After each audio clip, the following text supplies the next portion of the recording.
All right, so the drain field or the leach field, however you want to call it, it's typically, like right now, it's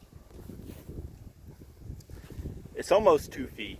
It's probably, yeah, right at 2 feet, and that's a 4-inch pipe. And it should, now this isn't the actual, typically the drain field will have a bunch of holes drilled in it. Like I said, I broke this with my spade grapple, but it'll have a bunch of little holes about the size of my pinky drilled in it, going all the way around it. But it'll be buried in, it'll have like a foot of gravel underneath it and a foot of gravel above it. So it'll have gravel above it, but it'll still be 2 feet underground total, because we got clay here. I don't know what you got in Washington, but we got clay. This is, clay. It'll hold water like you wouldn't believe, and it's hard as a rock when it's dry. You see, it's clay.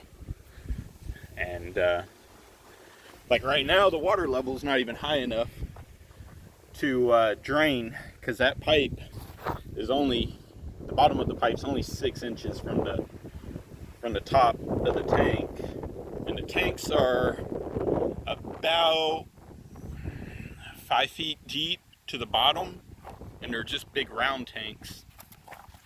This one's just a big, same size round tank. They're all about 250 gallons each.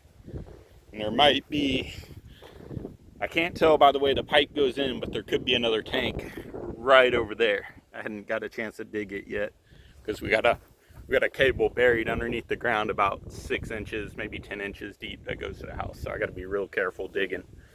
I got to dig it by hand. But no, I'm just trying to figure out what's going on with my septic. And originally, the guy that drained it thought this was our only tank. And then I asked him how big it was, and he said, oh, it's about 250 gallons. And I was like, well, we should have a 1,200 gallon tank total. So I dug farther this way, no more tanks, and I saw that pipe coming out. And like I said, that just goes to the backyard. And I gotta see, but this oak tree right here probably destroyed the drain field, or that one over there probably destroyed it. But this back here usually stays pretty wet, so I have a feeling it's just buried all in here somewhere. But I'm gonna run an excavator and see what's going on with it. I'm gonna trench it out, follow the pipe all the way down, because I need to, I'm gonna put a clean out over here anyways, where I broke it. I'm gonna put a clean out. I'm gonna bring it up to the ground level. That way I can get a sewer jetter, which you hook up to a power washer, and you can jet out the inside of your drain field with the power washer. So I'm gonna, if I trench it out over here, I might add another one over here just to make sure I don't get any clogs in there. But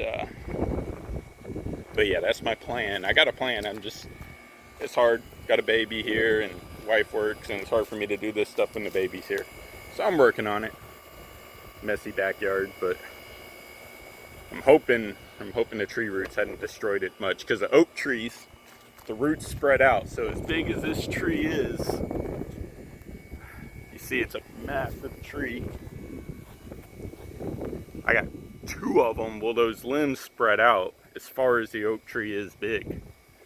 So there's going to be all kinds of roots in here, which is going to make it hard. It's going to make it hard to trench and follow that pipe. And you can see the roots right there at ground level. Snakes through. There's some more of them over here. But we just got to follow it, because these are just plastic pipes. You can't even use a metal detector to locate them. So it's just a lot of work.